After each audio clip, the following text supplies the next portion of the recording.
દમણથી સુરત જતી કારમાંથી 2.72 લાખનો વિદેશી દારૂનો જથ્થો એલસીબી પોલીસે ઝડપી પાડ્યો।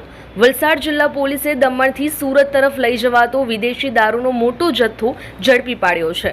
વલસાડ એસપી ડોક્ટર કરણરાજ વાઘેલાની સૂચના મુજબ બુટલેગર વિરુદ્ધ કાર્યવાહી કરવામાં આવી હતી। પીઆઈ ઉત્સવ બારોટના માર્ગદર્શન હેઠળ એલસીબીની ટીમે બાતમીના આધારે ભિલાડ સેલવાસ રોડ પર નરોલી પોલીસ ચેકપોસ્ટ નજીક કાર્યવાહી કરી હતી।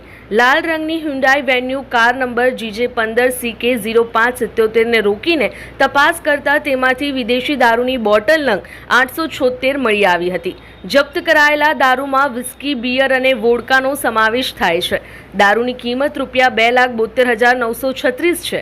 પોલીસે ₹5 લાખની કાર અને ₹5,000નો મોબાઈલ મળી કુલ ₹7,77,936નો મુદ્દામાલ કબજે કર્યો છે। પોલીસે મોટી દમણના રહેવાસી ગણપત